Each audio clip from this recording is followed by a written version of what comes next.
You know, they tell you to make sure you stay on that planter in case you run out of seed. Here's an example of what happens when you run out of seed.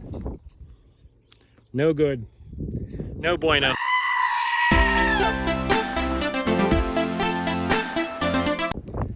All right, guys, so we're almost done here. As you can see, we've got water coming out of the pipe and the gravel. This is kind of like an area where we just dumped a bunch of rocks and stuff. He used a skid steer up there on top of the hill, you know, feathered everything out. He's going to power rake this after he's done.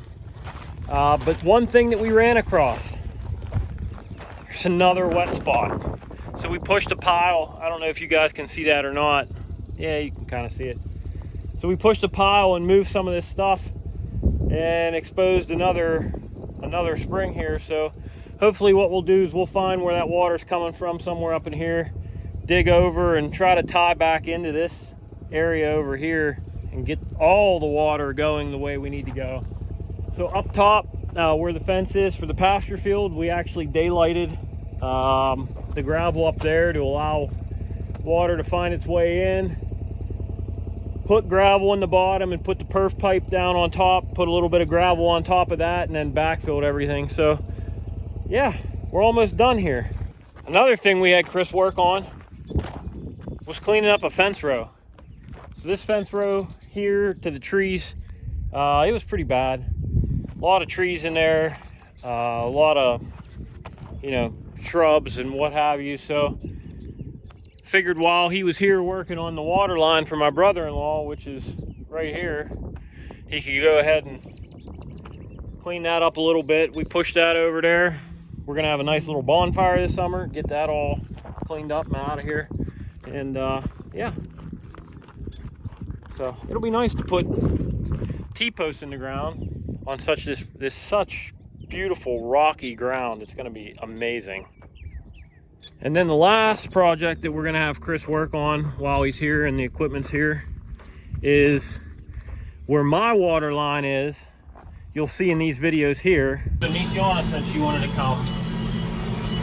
Whoa, big bump, big bump. Whoa, that was a big bump. I'm gonna have him power rake the water line that we put in 2010. Yeah, it's been 10 years. And well, actually almost 11 now, 10 and a half years. And it's time to finally get that fixed up. So the power rake, it did my brother-in-law's line. You see that? That's nice. And that is exactly what I hope to have done on my water line as well. Because the whole bouncing around, I don't know if he can hear us, he's hard of hearing the pheasant, I can tell you that. Is for the dogs. Let me tell you, it's hard on equipment, it's hard on me. Yep, just glad to get that, or glad to kick that project off to get it done. So, and while I'm down here, I might as well check the rye. We're probably about a month to 6 weeks out from mowing, depending on weather. The rye down here is not as good as the rye up on top, but we'll show you here what it looks like.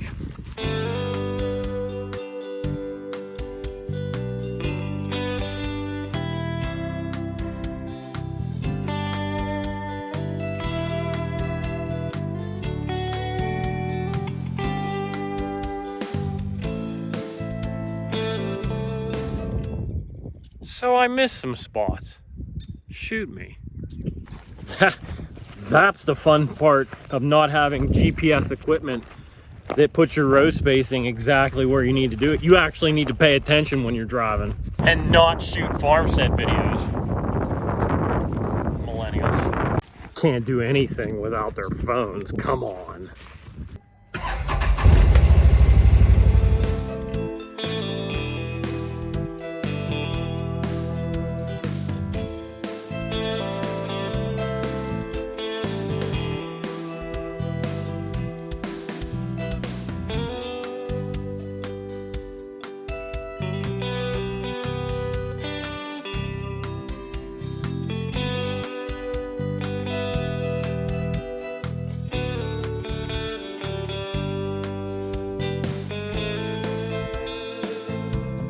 Now this is a rye crop I can get behind. She's looking good. You can tell where we put fertilizer in the tractor, right there. A little bit higher, spilled a little bit. So population is extremely thick, nice and dense in here.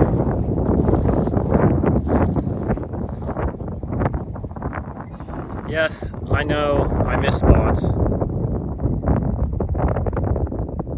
but overall, super happy with this. Those areas right there, those are the frustrating ones. Because you would, if you remember in the video, turning into this hayfield and then backing up, finding my tire track, putting it on the inside of my front tire track, and dropping the planter. I come down from off top the hill, and I would have to pick up and turn, and then find where I'd picked up, and then try to go back up. And then at the end here, you can see the two paths, 2 or 3 that I had to go straight up to close this this row off, or this area off. But then spots like that, I didn't get any feed, so it's kind of like a little bit frustrating. And then you have sections like this, it's just not real good growth. Soil needs amended here, whatever it could be. But once I take off the crop here, my plan is to bring lime in, do all soil amendments before I plant my hay crop. So that area definitely seems like it needs it. You know, they tell you to make sure you stay on that planter in case you run out of seed. Here's an example of what happens when you run out of seed. Got it this way. No good. No bueno.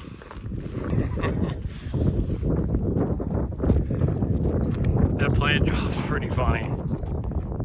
You'd think that I was sitting there hitting the bottle trying to drive that no-till drill. Anyways, guys, hey, if you like what you see, don't forget to follow us on Rocky Acres Farmstead's Facebook page, Instagram page, and TikTok for more content, more videos, more anything.